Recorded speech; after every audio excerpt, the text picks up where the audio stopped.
हाँ तो भी सभी को गुड मॉर्निंग। आप सभी का आपके अपने चैनल में स्वागत है। तो आज हम डील करेंगे केमिस्ट्री सब्जेक्ट को, जिसमें से मैं आपको केमिस्ट्री के वो क्वेश्चन करवाने वाला हूँ जो आपको सीधे पेपर में देखने को मिलेंगे। भाई मैं आपसे वादा करता हूँ, अगर आप लास्ट तक वीडियो में बने रहे तो आपको केमिस्ट्री सब्जेक्ट में किसी को भी बैक नहीं लगेगी, क्योंकि केमिस्ट्री सब्जेक्ट से सभी को थोड़ा सा डर लगता है। तो हम वीडियो स्टार्ट करते हैं, आप लास्ट तक बने रहना। तो पहला क्वेश्चन है, बोर के नियम के आधार पर हाइड्रोजन स्पेक्ट्रम की व्याख्या। तो देखो, बोर के नियम के आधार पर हाइड्रोजन स्पेक्ट्रम की व्याख्या, तो आपको पता होना चाहिए पहले बोर का नियम क्या होता है। तो देखो, बोर का नियम क्या होता है, देखो आपको इतना याद रखना है, एक एटम होता है भी, एटम में प्रोटॉन व न्यूट्रॉन, एक परमाणु होता है जिसके अंदर पाया जाता है नाभिक, जिसे आप बोलते हो न्यूक्लियस। इसमें होते हैं प्रोटॉन व न्यूट्रॉन, इलेक्ट्रॉन इसके चारों तरफ गति करते हैं। तो बोर ने यही कहा कि इलेक्ट्रॉन नाभिक के चारों तरफ वृत्ताकार पथ में क्या करते हैं, गति करते हैं। इस रास्ते को क्या बोल दिया, कक्षा बोल दिया, जिसका नाम बोल दिया K, L, M और N। ठीक है भाई, पहला पॉइंट आपको याद रखना है। इसके बाद देखो भाई, इसके बाद इसने क्या कहा, ये तो प्रोटॉन रहा, ये न्यूट्रॉन, इसके चारों तरफ क्या होते हैं, कक्षाएं होती हैं ऐसे। ठीक है, ऐसी कक्षाएं होती हैं। तो देखो ऐसे समझते हैं इसको, ऐसे मान लो भाई आप दो भाइयों, एक आपका भाई जयपुर में रहता है या घर से दूर रहता है, आप छोटे हो इसलिए आप यहाँ पे रहते हो घर के पास, ये आपका घर है। प्रोटॉन पापा हो गया, न्यूट्रॉन मम्मी हो गई भी, दोनों एक साथ रहेंगे। आप यहाँ बाहर हो, इलेक्ट्रॉन कहाँ है, बाहर, बड़ा वाला, छोटा वाला इलेक्ट्रॉन कहाँ है, पास है। जब ये इलेक्ट्रॉन यहाँ से यहाँ पे आएगा, ये इलेक्ट्रॉन यहाँ से यहाँ पे आएगा और ये इलेक्ट्रॉन यहाँ से यहाँ जाएगा, तो दोनों केस देखना है। देखो आप कैसे याद रखना है कि एक इलेक्ट्रॉन, एक आपका भाई बाहर रहता है, ये बताओ उसके पास ज़्यादा पैसे रहेंगे, ज़्यादा ताकत रहेगी, वो कुछ भी कर सकता है। और अगर आप कुछ करना चाहो तो आपको पापा पकड़ के घर ले जाएंगे वापस, आपके साथ आपको इतनी छूट नहीं होती। छूट ज़्यादा किसको है, जो बाहर रहता है, वो कुछ भी कर ले भाई। तो देखो ये वाले के पास एनर्जी ज़्यादा, तो यहाँ से आएगा, ऐसे आएगा, इसको देखेगा गरीब को, ये छोटे से को बोलेगा यार तेरी तो हालत बहुत ख़राब है, तो एक काम कर 10 रुपये ले और ये पार्ले जी बिस्कुट खा ले। क्या ले भाई, 10 रुपये ले और क्या खा ले, पार्ले जी बिस्कुट खा ले। तो देखो जब ये इलेक्ट्रॉन यहाँ से यहाँ पे आ रहा है, तो ये दान कर रहा है, नहीं कर रहा, कोई चीज़ दे रहा है, मतलब क्या है, उत्सर्जित कर रहा है, एमिट कर रहा है। तो याद रखना, जब कोई इलेक्ट्रॉन उच्च ऊर्जा स्तर से निम्न में आता है तो उन एनर्जी उत्सर्जित करता है, एमिट करता है। और देखो अब ये छोटा वाला कहाँ जा रहा है, मान लो इससे मिलने जा रहा है, ये जाएगा तो ये बोलेगा, इसको देखेगा, इस वाले को क्या करेगा, इस वाले को देखेगा, इसके पास पैसे क्या होंगे, ज़्यादा, तो क्या करेगा ये, भाई जब तू पहले आया था मेरे को 10 रुपये दिए थे, अब कम से कम एक ड्रेस तो दिला दे मेरे को, पिछले साल खरीदी थी, बहुत दिन हो गए, तो ये इसको दे देगा अभी। देखो ये इलेक्ट्रॉन जब यहाँ से यहाँ पे जा रहा है तो ले रहा है, क्या कर रहा है, ले रहा है, जबकि ये वाला यहाँ से आ रहा है तो दे रहा है। दोनों में देखो फ़ायदा ही सही है, छोटे वाले को। तो देखो यहाँ से यहाँ पे आने पर इलेक्ट्रॉन उच्च ऊर्जा स्तर से कहाँ पे आने पर, निम्न में, तो क्या करता है, उत्सर्जन करता है, क्या करता है, उत्सर्जन। लेकिन जब निम्न से उच्च में जाता है तो क्या करता है, अवशोषण करता है, उससे पैसे लेगा, एब्जॉर्ब करेगा। इस दोनों बातें आपको याद होनी चाहिए। उच्च से निम्न में आएगा तो उत्सर्जित करेगा, निम्न से उच्च में जाएगा तो अवशोषित करेगा। ये सारी बातें मैंने इसमें लिखवा रखी। अगला पॉइंट देखो, कोणीय संवेग संरक्षण के नियम का पालन करता है। रेडियस, वेलोसिटी, एनर्जी, इनके फॉर्मूले आप याद रखना। और ये वाला देखो, हाइड्रोजन स्पेक्ट्रम की तरंग संख्या का सूत्र, ये भी आपको याद रखना है। ये सारी बातें किसने बताई है? नील्स बोर ने। रेडियस का फॉर्मूला क्या होता है? N square h square 4 pi square m z e square. वेग का फॉर्मूला क्या होता है? 2.188 10⁸ पर अपॉन एन। एन यहाँ पे है नंबर ऑफ कोष या सेल या कक्षा की संख्या। अगला देखो अभी, एनर्जी ऑफ इलेक्ट्रॉन कितनी है, ये आपको याद रखना है। देखो, नील्स बोर ने बोल दिया भाई इलेक्ट्रॉन कहाँ से कहाँ पे आ रहा है, उच्च ऊर्जा स्तर से निम्न ऊर्जा स्तर में आ रहा है। तो ऐसे बहुत सारी कक्षाएं होंगी भाई, बहुत सारे इलेक्ट्रॉन आएंगे, एक तो आएगा नहीं। तो देखो उन्हीं को देख लेते हैं। देखो, ये वाला इलेक्ट्रॉन यहाँ से यहाँ पे आता है, ये वाला इलेक्ट्रॉन यहाँ से यहाँ पे आता है, मान लेते हैं इस वाली कक्षा में आता है, यहाँ से यहाँ। इलेक्ट्रॉन जब यहाँ से यहाँ पे आता है तो एनर्जी को उत्सर्जित करेगा। एनर्जी क्या करेगा? उत्सर्जित करेगा। तो कुछ ऐसा दिखेगा भी कि एनर्जी उत्सर्जित कर रहा है। मान लेते हैं ये इलेक्ट्रॉन यहाँ से यहाँ पे जा रहा है, तो कुछ एनर्जी क्या करेगा? एब्जॉर्ब करेगा, तो दिखेगा। तो इस दिखने वाले कोई एक वैज्ञानिक आया, जे बामर, जिसने एक इंस्ट्रूमेंट से देखा, उसका नाम था स्पेक्ट्रोस्कोप। क्या नाम था? स्पेक्ट्रोस्कोप। स्पेक्ट्रोस्कोप की सहायता से इसको देखने पर इसका नाम क्या पड़ गया? स्पेक्ट्रम। क्या नाम पड़ गया? स्पेक्ट्रम। तो इसने अपना फॉर्मूला दे दिया, इसने अपना फॉर्मूला दे दिया भी कि तरंग संख्या निकालने का सूत्र ये रहा। तरंग संख्या निकालने का सूत्र ये रहा। तो देखो, बोर ने भी यही तो दिया था अभी। देखो, बोर ने भी यही वाला दिया था, ये रहा भाई इसका। और जे बाबर ने भी यही दिया। इसका मतलब क्या है? दोनों क्या है? बराबर। दोनों क्या है? बराबर। इसका मतलब क्या है? दोनों नियम क्या है? बराबर। तो बोर के नियम के आधार पर अपन हाइड्रोजन स्पेक्ट्रम की क्या कर सकते हैं? व्याख्या कर सकते हैं। तो देखो, कुछ स्पेक्ट्रम प्राप्त हुए, कुछ अपने को स्पेक्ट्रम प्राप्त हुए। देखो, एक तो बना लाइमन, बामर, पाश्चन, ब्रैकेट और फंड। तो पहला कौन सा बना? लाइमन, बामर, पाश्चन, ब्रैकेट और फंड। देखो, इसके लिए N1 का मान 1 2 3 4 5। 1 आ गया 2 3 4, 2 आ गया 3 4 5, 3 आ गया 4 5 6, 5 आ गया 6 7 8। यहाँ से एक नंबर में हर साल क्वेश्चन आता है भी, याद रखना। क्वेश्चन क्या आएगा? या तो आपसे N1 का मान पूछ लेगा, बोलेगा भी लाइमन के लिए N1 का मान कितना होता है, बामर के लिए कितना होता है, पाश्चन के लिए कितना होता है, ब्रैकेट के लिए कितना होता है, फंड के लिए कितना होता है। तो याद क्या रखना है अभी कि इसमें स्पेक्ट्रम कैसा बनता है? लाइमन में बनता है पराबैंगनी, अल्ट्रावायलेट। इसमें बनता है विजिबल, जिसे आप बोलते हो दृश्य। इसमें इन तीनों बनता है इंफ्रारेड, अवरक्त, जिसे आप क्या बोलते हो? अवरक्त। भाई, क्लास में जब भी मैंने पढ़ाया था, मैंने आपको बताया होगा कि अल्ट्रावायलेट किरणों की खोज किसने की थी। तो अल्ट्रावायलेट किरणों की खोज, देखो अल्ट्रावायलेट किरणें कैसी होती? खतरनाक। खतरनाक होती है तो वैज्ञानिक आता है रीटर। कौन आता है? देखो, ऐसे याद रखो, अल्ट्रावायलेट किरणों खोज, अल्ट्रावायलेट पराबैंगनी। पराबैंगनी किरणें कैंसर का कारण होती है। तो खतरनाक चीज़ों पर क्या लगाई जाती है? रोक लगाई जाती है।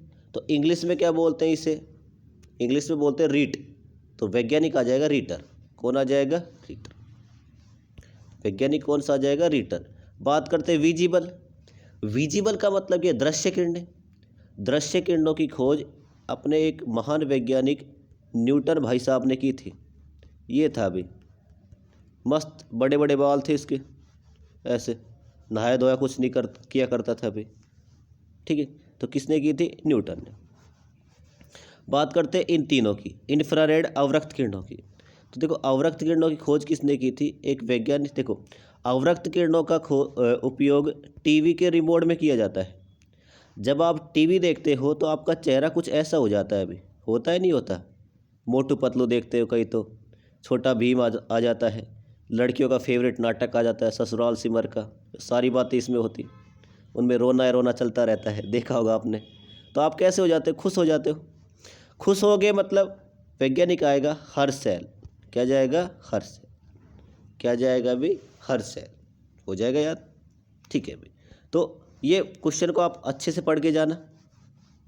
देखो इसमें आपको ये स्पेक्ट्रम बनाने के लिए आप एक काम करना, ऐसे 9 लाइन खींचना, 4 5 6 7 8 9 खींच लोगे भी, ठीक है।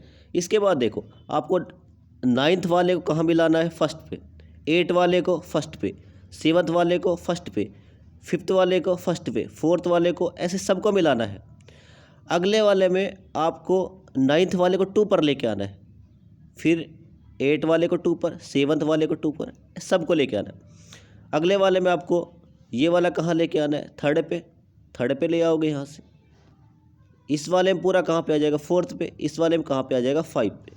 तो ये तो बन जाएगा लाइमन, ये बनेगा बाम्बर, ये बनेगा पास्चन, ये बनेगा ब्रैकेट, और ये क्या बन जाएगा, फंट। तो आपका पहला क्वेश्चन इंपॉर्टेंट है, अच्छे से पढ़ के जाना भी। तो क्या होता है, बोर के नियम के आधार पर हाइड्रोजन स्पेक्ट्रम की व्याख्या। आगे देखो भाई, ये रहा नाभिक, इसके चारों तरफ गति कौन करता है, इलेक्ट्रॉन। कौन गति कर रहा है भाई, बार बार इलेक्ट्रॉन। अब मैं बोलूँ भाई, आप इस जो इलेक्ट्रॉन आपको दिख रहा होगा भाई वीडियो में, ये इलेक्ट्रॉन गति कर रहा है। मैं बोलूँ इसका वेग बताओ भाई, आप बोलोगे बता दोगे तुरंत, गति कर रहा है। मैं बोलूँ आप कहाँ पे है, ये इलेक्ट्रॉन कहाँ पे है, तो आप बोलोगे सर इसको रोको तो सही, तभी तो बताएंगे। मैंने चलो इसको रोक दिया, आपके कहने पर रोक दिया। जैसे मैंने इसको रोका, रोकने पर मैं आपसे बोलूँ भाई वेग बताओ इसका, तो आप वेग कैसे बता पाओगे भाई, बता सकते हो क्या, लेकिन ये ज़रूर बता दोगे कि कहाँ पे है। मतलब एक मान कैसा है, अनिश्चित। या तो आप वेग को पता कर लो या उसकी स्थिति पता कर लो। इसकी बताने वाला वैज्ञानिक कौन था, हाइगेन्स। इसने नाम क्या पड़ गया इसका, हाइगेन्सबर्ग का अनिश्चितता का सिद्धांत। ठीक है भाई, आगे बढ़ते हैं। देखो इस इलेक्ट्रॉन की स्थिति व वेग बताने वाली संख्या क्या होती है, क्वांटम संख्या है। क्वांटम संख्या कितने प्रकार की होती है, 4 प्रकार की। मुख्य क्वांटम संख्या, द्वितीयांशी क्वांटम संख्या, चुंबकीय क्वांटम संख्या और चक्रण क्वांटम संख्या। देखो मुख्य क्वांटम संख्या को एन से, इसे एल, एम और एस। इसकी खोज बोरबरी ने, सोमरफील्ड ने, लैंडे नाम के वैज्ञानिक ने, बैकगाउट व स्मिट, याद रखना। देखो मुख्य क्वांटम संख्या क्या बताती है, इसमें बता देता हूँ भाई कि इलेक्ट्रॉन ये जो यहाँ पे है, इसकी नाभिक से दूरी, इसकी ऊर्जा व इसका वेग, कक्षाओं की संख्या कितनी होगी, इसके बारे में कौन बताती है। कक्षा के बारे में जानकारी कौन देती है, मुख्य क्वांटम संख्या, याद रखना। इसके बाद देखो द्वितीयांशी क्वांटम संख्या, इसकी खोज किसने की थी, सोमरफील्ड ने। इसे एल से लिखा जाता है और इसका एल का फॉर्मूला क्या होता है, एल बराबर n-1। ये किसके बारे में बताएगी, उपकोष के बारे में बताएगी, सब सेल के बारे में बताएगी। चुंबकीय क्वांटम संख्या की बात करें, इसे m से लिखा जाता है। यह है मुख्य क्वांटम संख्या व द्वितीयांशी। अच्छा देखो इसे m से लिखा जाता है, यह द्वितीयांशी क्वांटम संख्या पर डिपेंड करती है। ये मुख्य क्वांटम संख्या काट देना भी, ये किस पर डिपेंड करती है, कट कर देना इसको, ये गलत लिख रखा है अभी इसने। द्वितीयांशी क्वांटम संख्या पर डिपेंड करती है। अब द्वितीयांशी क्वांटम संख्या क्या होती है, एल से लिखा जाता है जिन्हें, इसका मान प्लस से माइनस तक होता है। ठीक है भाई, ये याद रखना आप। स्पिन क्वांटम संख्या, इलेक्ट्रॉन क्लॉकवाइज गति करेगा या एंटी क्लॉकवाइज, इसके बारे में कौन बताएगी, स्पिन क्वांटम नंबर। देखो याद क्या रखना है, देखो एक होता है पदार्थ, पदार्थ में क्या होता है एटम, एटम में क्या होते हैं कोष, कोष में क्या होते हैं उपकोष, उपकोष में क्या पाए जाते हैं कक्षक। तो देखो कोष के बारे में बताएगी मुख्य क्वांटम संख्या, उपकोष के बारे में कौन बताएगी। देखो ऐसे मान लो, जैसे कि भाई मैं आपसे बोलूँ आप कहाँ पे रहते हो, आप बोलोगे इंडिया में। इंडिया में भी आप कहाँ पे रहते हो, आप बोलोगे ये राजस्थान में रहते हैं। अब राजस्थान में भी कहाँ पे रहते हो, आप बोलोगे अलवर में। अब अलवर में भी कहाँ पे रहते हो, काली मोरी। कहाँ रहते हो, काली मोरी। तो देखो इसके बारे में बताएगी कौन, मुख्य क्वांटम संख्या। इसके बारे में कौन बताएगी, द्वितीयांशी क्वांटम संख्या। इसके बारे में कौन बताएगी, चुंबकीय क्वांटम संख्या। और इसके बारे में कौन बताएगी? चक्रण क्वांटम संख्या। हो जाएगा याद भाई। तो देखो देखो एटम के अंतर्गत सेम ऐसा ही प्रोसेस होती है। एक परमाणु में देखो जैसे बताऊँ आपको, एक परमाणु हो गया, परमाणु में क्या पाया जाता है? कोष। कोष में क्या होता है? उपकोष। क्या होते हैं? उपकोष। उपकोष में क्या होते हैं? कक्षक। एटम। एटम में क्या होता है? एटम में क्या होता है अभी? ऑर्बिट। ऑर्बिट में ऑर्बिटल। ऑर्बिटल में सब ऑर्बिट। और अपने पास क्या पाया जाएगा? इलेक्ट्रॉन। ठीक है, इसे आप ऑर्बिटल भी बोलते हो, याद रखना। तो ये आपको सारी क्वांटम संख्या के बारे में लिख के आना है भाई। 2 क्वेश्चन इंपॉर्टेंट, बोर के नियम के आधार पर हाइड्रोजन स्पेक्ट्रम की व्याख्या और क्वांटम संख्या। भाई अपने पास टाइम थोड़ा सा कम है, सिलेबस थोड़ा ज़्यादा है, इसलिए आपको बस हल्का हल्का गाइड कर रहा हूँ बस। देखो एस को याद रखना, गोलाकार होती है, इस क्या करती है? पी की डंबलाकार होती है। डी की आकृति कैसी होती है? द्विडंबलाकार होती है। और इसकी होती है जटिल, ऐसे फूल सा बन रहा है भाई। इंपॉर्टेंट क्वेश्चन भाई, आब्बो सिद्धांत क्या होता है? इसको पढ़ के जाना है आपको पूरे को। देखो आब्बो ने 4 सिद्धांत दिए, पाउली, हुंड, N+1 और ऊर्जा तलों के भरने का नियम। पाउली का फर्स्ट नियम क्या है कि एक कक्षक में अधिकतम कितने इलेक्ट्रॉन भरे जा सकते हैं? 2। हुंड की अधिकतम बहुलकता का नियम क्या है कि एक एक इलेक्ट्रॉन सभी कक्षक में भरोगे, उसके बाद कहाँ से स्टार्ट करोगे? वापस। लेकिन एक कक्षक में दोनों की दिशा सेम नहीं रहेगी, दोनों कैसे रहेगी? अपोजिट रहेगी। N+L का नियम, इसका मतलब क्या है कि इलेक्ट्रॉन किसके अकॉर्डिंग भरे जाएंगे? N+L के नियम के अकॉर्डिंग। यह आपको याद करके जाना है। ऊर्जा तलों के भरने का नियम, देखो इसको बनाने का तरीका, आपको 7 तक गिनती लिखनी है, एक छोड़ दो ऊपर से। देखो आपको 7 तक गिनती लिखनी है, ये रहा पूरा, ये एक लाइन ऊपर छोड़ दो, एक नीचे से 2 3 4 5, फिर कौन आ जाएगा? 3 4 5, फिर एक छोड़ दो। देखो एक यहाँ छोड़ दी, एक यहाँ पे छोड़ दो, एक यहाँ छोड़ दो, एक यहाँ पे छोड़ दो। S P D और F, S के बाद P D और F। देखो S में कितने भरे जाते हैं? 2। कैसे याद रखोगे? S ऐसे बन रहा है, नहीं बन रहा, तो 2 हो गया। P इसको उल्टा कर दो, 6। D 10, बस D 10 बस, हो जाएगा याद। इसको देखो F बन रहा है, इसका 2 गुना कर दो, कितना हो जाएगा? 14 हो जाएगा। तो देखो S में आकृति कैसी बन रही है? 2 की तरह। P उल्टा कर दो, 6 हो गया। D 10 बस, हो गया याद। 7, देखो F उल्टा करोगे 7 बन जाएगा, 7 का दुगुना कितना होता है? 14। तो याद रखना, आपसे एक क्वेश्चन पूछ सकता है अभी, S में कितने इलेक्ट्रॉन भरे जाते हैं, P में कितने भरे जाते हैं, D में कितने और F में कितने। ये आपको बिल्कुल नहीं पढ़ के जाना। हाँ, विलियन पढ़ के जाना है अभी। विलियन क्या होता है? विलियन क्या होता है? विलय प्लस विलाय को क्या बोलते हैं? विलियन।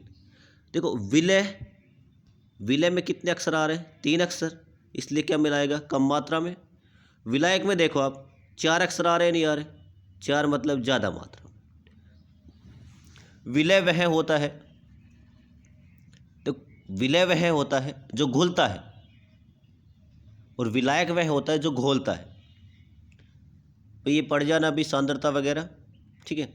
यहाँ से आपको नॉर्मलिटी के फॉर्मूला पढ़ना है, मोलरता का। यहाँ से आपको न्यूमेरिकल देखने को मिलेगा, इसमें मैंने न्यूमेरिकल करवा रखे हैं, आप इनको एक बार देख जाना सभी। ये मोलरता हो गया, पार्ट्स पर मिलियन, द्रव्यमान प्रतिशत, आयतन प्रतिशत, पीएच मान, ठीक है। ये देखो रासायनिक बंध, इंपॉर्टेंट भी, इसको भी इंपॉर्टेंट। देखो पहले चैप्टर में से 4 इंपॉर्टेंट क्वेश्चन है। पहला कौन सा? बोर के नियम के आधार पर हाइड्रोजन स्पेक्ट्रम की व्याख्या। सेकंड कौन सा है? सेकंड है आपके पास क्वांटम संख्या। थर्ड है आब्बो सिद्धांत, और फोर्थ ये रासायनिक बंध। ये वाला क्वेश्चन अभी तक नहीं आया, लेकिन अब की बार के लिए इंपॉर्टेंट है। तो कितने होते हैं अपने पास? 4 प्रकार के, 5 प्रकार के आयनिक बंध, सॉरी भाई, आयनिक बंध, सहसंयोजक बंध, उपसहसंयोजक, धात्विक बंध, हाइड्रोजन बंध। देखो बंध क्या होते हैं भाई, जैसे मैंने आपको समझाया था कि मान लो ये आपका क्लासरूम है, आप क्लास में एंट्री कर गए, पूरी क्लास में कोई नहीं है, आप अकेले बंदे हो, मस्त चुपचाप बैठे हो दुखी होते हुए। आपका एक और दोस्त आ गया, जैसे ही दोस्त आ गया, देखो पहले क्या था, फर्स्ट केस में आप चुपचाप बैठे थे, आप क्या करते भी, कभी इधर घूम लेते, कभी बाहर चले जाते, छत पे खड़े हो जाते, गाड़ियों को देखते, यही करते भी। अगर आपका एक और दोस्त आ गया तो आप क्या करोगे भी, यहाँ बैठोगे। आप क्या करोगे, आपका अगर एक और दोस्त आ गया तो आप अगर अच्छे स्टूडेंट होगे तो क्लास में बैठ जाओगे। एक अकेला ये रहा और एक ये, दोनों आप क्लास में बैठ जाओगे, आप पढ़ाई से संबंधित बातें करोगे। लेकिन मैं जानता हूँ भाई तुम सारे मस्त इंसान हो, बढ़िया से पढ़ोगे ही और कुछ भी नहीं करोगे, ठीक है। तो देखो आयनिक बंध हो गया। आयनिक बंध क्या होता है आपको याद रखना, धातु व अधातु के मध्य, बस इतना याद रखना है। धातु व अधातु के मध्य बनने वाला बंध कौन सा होता है, आयनिक बंध, जैसे NaCl, याद रखना। सेम प्रकार के अधातु परमाणु के मध्य बनने वाला बंध कौन सा हो जाएगा, सहसंयोजक बंध। उपसहसंयोजक बंध किस किस के मध्य बनता है अभी, अमोनिया अणु के मध्य बनने वाला बंध कौन सा हो जाएगा, सहसंयोजक बंध, उपसहसंयोजक बंध। धात्विक परमाणु के मध्य कौन सा बनेगा, धात्विक। हाइड्रोजन के मध्य कौन सा बनेगा, हाइड्रोजन बंध। तो आपका पहला चैप्टर क्या हो गया, कंप्लीट। 4 क्वेश्चन इंपॉर्टेंट है अभी। देखो आप भी जानते हो मुझे कम समय में ज़्यादा चीज़ें करवानी है, तो आपको मेरा थोड़ा सपोर्ट करना पड़ेगा। आपको नोट्स को बार बार रिवाइज करके जाना है। मैं आपको इतना बताऊंगा, देखो मैं आपको याद तो पूरा भी नहीं करवा सकता क्योंकि टाइम नहीं है। मैं आपको इतना बता दूंगा कितना पढ़ के जाना है और क्या पढ़ के जाना है। पहले चैप्टर में 4 क्वेश्चन आपको याद करके जाने हैं, इस पूरे चैप्टर में से 2 क्वेश्चन पढ़ के जाने हैं। मैं आपको बता रहा हूँ भाई कौन कौन से पढ़ के जाने हैं। देखो इस पूरे चैप्टर में से आपको 2 क्वेश्चन पढ़ के जाने हैं। तो कौन कौन सा है, एक तो आपके पास होगा सोडा लाइम विधि और एक होगी अपनी परम्यूटेटिव विधि। देखो ये रही, देखो सोडा लाइम विधि के द्वारा परमानेंट व टेम्परेरी, स्थायी व अस्थायी दोनों कठोरता को दूर किया जाता है। टेम्परेरी ये रही और परमानेंट के लिए ये रहा। देखो MgSO4 ये होता है सोडा और ये होता है लाइम। देखो ये तो होता है सोडा और ये होता है लाइम, ये होती है अशुद्धि। होता है क्या है, देखो यहाँ से जाएगा Mg अपनी दोस्ती किससे कर लेगा, इस वाले से। Mg बोलेगा आजा भाई चल दोस्ती कर लेते हैं। Mg किसको लेके चला जाएगा, OH2 को अलग लेके चला गया। यहाँ से आएगा भाई Na2, ये सोचेगा मैं क्यों पीछे रहूँ भाई, मैं भी दोस्ती कर लेता हूँ। तो ये दोस्ती किससे कर लेगा, इसने जिसको छोड़ा था उससे क्या कर लेगा दोस्ती, Na2SO4 से क्या कर ली, दोस्ती कर ली। ये इसको लेके अलग चला जाएगा। अब बैठे कौन कौन देख रहे हैं, Ca, और कौन देख रहा है, यहाँ पे एक CO3 था, ये बैठे बैठे देख रहे हैं। अब इन्होंने किसी से दोस्ती नहीं की तो क्या बोलेंगे भाई, अब कोई नहीं है तो अपन दोनों ही दोस्त बन जाते हैं। तो ये किसको लेके चला जाएगा, CaCO3 को। देखो ये तो क्या अलग हो गया आपके पास, MgOH अशुद्धि अलग हो गई, CaCO3 अशुद्धि अलग हो गई, ये अलग हो गया, ये वाला क्या हो गया, अलग हो गया।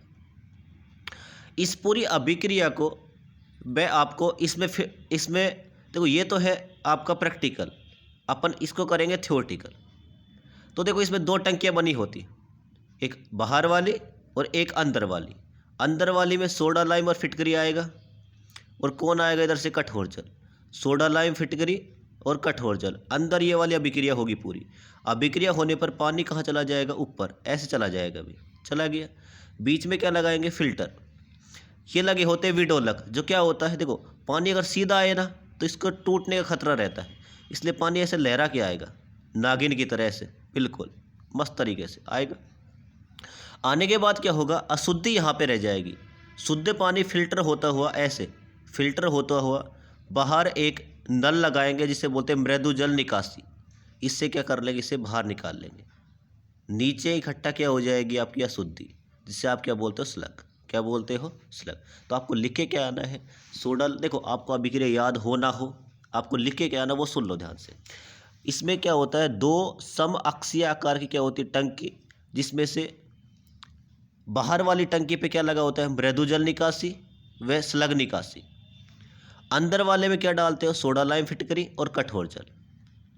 यहाँ से ये फिल्टर होता हुआ, ये पानी फिल्टर से होता हुआ ऊपर टैंक में क्या हो जाता है, इकट्ठा हो जाता है, जिसको आप मृदु जल बोलते हो। इसको पाइप लगाकर कहाँ निकाल लिया जाता है, बाहर निकाल लिया जाता है। भाई इंपॉर्टेंट क्वेश्चन आपको पढ़ के जाना है। आए देखो, या तो सोडा लाइम आए या जियोलाइट। ये देख लो भाई, जियोलाइट के बारे में आप सभी को ये बातें तो याद होनी चाहिए। ये कैसा खनिज है, प्राकृतिक खनिज। इसको देखो Na2Ze Na2P, इसका अर्थ क्या होता है, उबलने वाला पत्थर होता है। इसका फॉर्मूला क्या होता है, Na2Al2Si2O8। ये फॉर्मूला बड़ा इंपॉर्टेंट, आपसे पूछ सकता है 1 नंबर में। अगर आप जियोलाइट को, देखो क्या बोले आपने, जियोलाइट को अगर आप कृत्रिम तरीके से प्राप्त करते हो, क्या प्राप्त करते हो अभी, कृत्रिम तरीके से प्राप्त किया जाता है।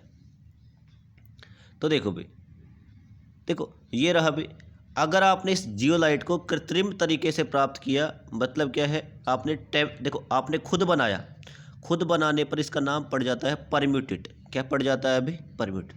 इसलिए इसका नाम क्या होता है, जियोलाइट विधि या परम्यूटेट विधि। तो इसकी प्रोसेस देख लेते हैं बेफर। देखो ये डायग्राम आपको याद रखना है। देखो इसकी इक्वेशन बड़ी आसान है, पहले प्रैक्टिकल देखते हैं फिर थियोरटिकल। देखो Na2Ze की अभिक्रिया किससे करवाओगे, CaCl2 से, कठोर जल से। जब इससे अभिक्रिया करवाओगे, ये Ca किसको लेके चला जाएगा, Ze को। Ca की मीटिंग किससे, Ze से, और ये वाला पूरा क्या हो जाएगा, अलग हो जाएगा। तो 2NaCl, Ca की मीटिंग किससे हो गई, Ze2 से। तो देखो इसमें होता क्या है, आपको ऐसे टैंक बनाने हैं, 1 2 3 4, और बीच में क्या लगाओगे, फिल्टर वगैरह लगाओगे। इधर से आएगा कठोर जल, आपने इकट्ठा कर लिया, बीच में आपने क्या लगा दिया, जियोलाइट। जियोलाइट लगाने पर ये वाली अभिक्रिया होगी, कैल्शियम जियोलाइट अलग हो जाएगा, 2NaCl अलग हो जाएगा, और नीचे अशुद्धि के आपके पास फिल्टर से होता हुआ पानी, नीचे शुद्ध पानी आपके पास इकट्ठा हो जाएगा, जिसे आप बोलते हैं मृदु जल निकासी। ठीक है भाई। देखो होता क्या है, जियोलाइट बार बार यूज करने के बाद कमज़ोर हो जाता है। तो देखो ऊपर से कौन आएगा, ब्राइन वाटर। ब्राइन मतलब इसको नया जीवन दान देगा जियोलाइट को, कि बोलेगा भाई तू कमज़ोर हो रहा है, खाया पिया कर, मैं तेरे को अब की बार सर्दियों में लड्डू करके दूंगा। तो वही सेम केस, तो NaCl आएगा, किसकी ताकत बढ़ाएगा, कैल्शियम जियोलाइट की, और तू दोबारा से क्या हो जाएगा, वो जीवित हो जाएगा, ज़्यादा एनर्जी आ जाएगा, फिर पानी फिल्टर करना स्टार्ट कर देगा। फिर क्या हो जाएगा, जियोलाइट कमज़ोर, फिर बना देंगे, फिर अगली सर्दियों में लड्डू बना देंगे, फिर कमज़ोर होगा, फिर अगली सर्दियों में क्या बनाओगे, लड्डू बना के दोगे इसको। सेम वही एनर्जी दोबारा से जीवित करने के लिए आपने क्या मिलाओगे इसमें, NaCl। इसे क्या बोलते हो, ब्राइन वाटर। जो मैंने आपको बताया अभी, ये सारी बातें आपको लिख के आनी है। 2 क्वेश्चन हो गए आपके पास, और एक ये वाला भी, जल उपचार की विधियाँ, और ये वाला और देख लेना भी, एक अच्छे जल की विशेषताएं। अब देखो अच्छा जल की विशेषताएं आप सभी अच्छे से जानते हो। अच्छा जल ये तो है नहीं भाई, नाले में से उठा के पी लोगे पानी, साफ़ होना चाहिए, गंदगी नहीं होनी चाहिए, बदबू नहीं आनी चाहिए, रंगहीन होना चाहिए, ये सारे इसके पॉइंट हैं। तो जल उपचार की विधियाँ, देखो पहला होता है जल उपचार की विधियों में, एक तो निथारना। निथारने का मतलब क्या है, जैसे कि आपने एक टैंक में पानी भर लिया भाई, क्या भर लिया, पानी भरने के बाद अगर इसमें कचरा थोड़ा देखो ऊपर से आ जाता है, तो आप उसको उठाओगे, निकाल कहाँ फेंक दोगे, बाहर। इसे बोलते हैं निथारना। अवसादन व स्कंदन, आप इसमें फिटकरी वगैरह मिलाते हैं, क्या मिलाओगे, फिटकरी वगैरह, जिससे क्या हो जाता है, अंदर ही पानी स्वच्छ हो जाता है, साफ़ हो जाता है। थर्ड विधि है छानना, पानी में अशुद्धि आप छान लो उसको, तो ये भी प्योरीफाई हो जाएगा। अब वाटर में क्या होता है अभी, जीवाणुनाशक क्रिया। देखो सबसे बढ़िया ये है पानी को शुद्ध करने का, आप भी जब भी पियो भाई, टाइम मिले तो। आजकल देखो वाटर इतना साफ़ नहीं आता, तो आप कोशिश कर लिया करो उबाल कर पानी पियो। उबालने से 90% अशुद्धि कंप्लीट ख़त्म हो जाती है। सेकंड देखो भी, देखो आपने वो देखा होगा ब्लीचिंग पाउडर, सब जानते होंगे अभी, नहीं जानते तो याद रख लेना। ब्लीचिंग पाउडर का फॉर्मूला क्या होता है अभी? CaOCl2, याद रखना। आपने पानी में क्या मिला दिया? ब्लीचिंग पाउडर, जिससे भी क्या हो जाती है? अशुद्धि क्या हो जाती है? ख़त्म हो जाती है। क्लोरीनीकरण, देखो आपने देखा होगा कि भी कई बार आपके स्कूलों में, कॉलेज में पानी की टंकी के अंदर गोलियां डाली जाती हैं, तो किसकी होती? क्लोरीन की। ओजोन के द्वारा आया हुआ क्वेश्चन भाई ऑब्जेक्टिव में एक बार कि भाई अशुद्धियों को ख़त्म करने के लिए किसका उपयोग करोगे? ओजोन का और पराबैंगनी किरणों का। सेकंड चैप्टर में से 2 ही क्वेश्चन पढ़ के जाने हैं, जियोलाइट सोडा लाइम विधि और पानी को साफ करने की विधि। इसको ऐसे बोल सकते हो जल उपचार की विधि, या फिर ऐसा भी आया था एक बार क्वेश्चन, म्युनिसिपल वाटर ट्रीटमेंट, नगर पालिका में पानी को साफ करने की विधि, ऐसे बोल सकता है आपको। अगला देखते हैं फ्यूल। देखो फ्यूल में जब कोई, देखो फ्यूल क्या होता है? जब किसी ईंधन की अभिक्रिया ऑक्सीजन के साथ करवाई जाती है या किसी पदार्थ की, ऐसे मानो कोई मेटल है, जैसे लकड़ी मान लो, लकड़ी को आपने ऑक्सीजन की उपस्थिति में जलाया। किसकी उपस्थिति में जलाया आपने? ऑक्सीजन की उपस्थिति में। जलाने पर इसमें 2 चीज़ें निकलेंगी। एक तो ये आपको हीट देता है, ऊष्मा देता है। सेकंड, राख बचती है, ऐश बचती है जिसे आप बोलते हो। देखो आपको हीट का उपयोग करना है, ना कि राख का।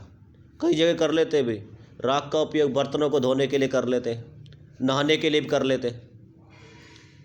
कई तो ऐसे होते हैं उनको खा भी जाते हैं, राख को भी, होते हैं कई ऐसे। लेकिन अपने को उपयोग किसका करना है? हीट का। तो देखो किसी भी ईंधन को जलाने की क्रिया को बोलते हो दहन। दहन में क्या बनती है? ऊष्मा। ऊष्मा किस किस की वजह से बनती है? Carbon, hydrogen, sulphur. याद करके जाना है, 1 नंबर में बन सकता है अभी, कार्बन, हाइड्रोजन, सल्फर। जबकि जो राख बनती है वो किसकी वजह से बनती है? देखो राख जो बनती है ये बनती है ऑक्सीजन, नाइट्रोजन व जलवाष्प की वजह से। आगे देखो भाई, ईंधन के प्रकार 2 प्रकार के होते हैं, प्राकृतिक और कृत्रिम। प्राकृतिक का मतलब क्या है? जो प्रकृति से प्राप्त हो, जैसे कि सूर्य हो गया, लकड़ी हो गया, कोयला हो गया। जैसे प्राकृतिक से प्राप्त हो कौन कौन से? कोयला हो गया, वुड हो गया, क्रूड पेट्रोलियम हो गया, नाइट्रोजन गैस हो गई, सोलर हो गया भाई, विंड हो गया। ये कैसे है? प्राकृतिक फ्यूल। ये देखो भाई आर्टिफिशियल, जो आदमी खुद बनाए, जैसे LPG, डीजल, पेट्रोल। देखो पेट्रोल आप खुद नहीं बना सकते, LPG आप खुद नहीं बना सकते। हाँ, जो आपके घरों में LPG आती है भी, जिनको मैंने पढ़ाया था उनको तो याद हो गई। LPG गैस अपने घरों में जो सिलेंडर होता है उसमें भरी जाती है। LPG गैस में किसी प्रकार की सुगंध वगैरह नहीं आती, ये दुर्गंध बोले, नहीं आती। लेकिन जब भी आप गैस को ऑन करते हो तो इसमें दुर्गंध आती है। आती है नहीं आती भी? तो आप बोलोगे सर आती है। तो आपको नीचे कमेंट बॉक्स में जब ये वीडियो कंप्लीट हो जाए तो बताना है अभी कि क्यों नहीं आती। आपको ये बताना है भाई किसकी वजह से उसमें दुर्गंध आती है, कि उस गैस में LPG में क्या मिलाया जाता है जिसकी वजह से खुशबू आना स्टार्ट हो जाती है। देखो वैसे LPG में किसी प्रकार की दुर्गंध नहीं आती, लेकिन जब गैस को आप ऑन करते हो तो उसमें दुर्गंध आती है, आपको महसूस होता है भाई गैस खुला रह गया। तो वो किसकी वजह से आनी है?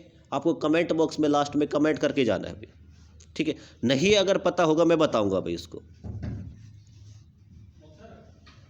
ठीक है? आगे देखते हैं अभी। 2 प्रकार के होते हैं, ये हो गया अपने पास, ये हो गया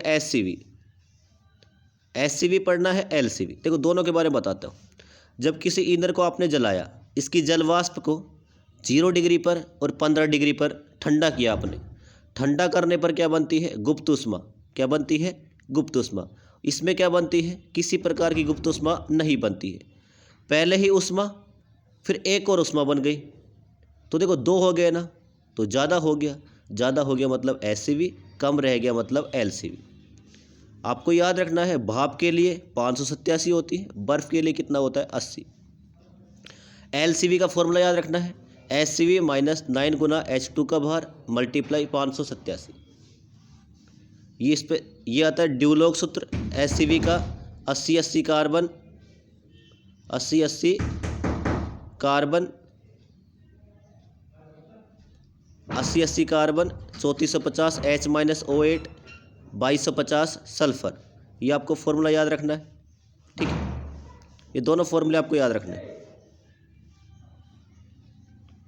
जब किसी क्रूड पेट्रोलियम की अभिक्रिया 70 से 110 डिग्री सेंटीग्रेड पर करवाई जाती है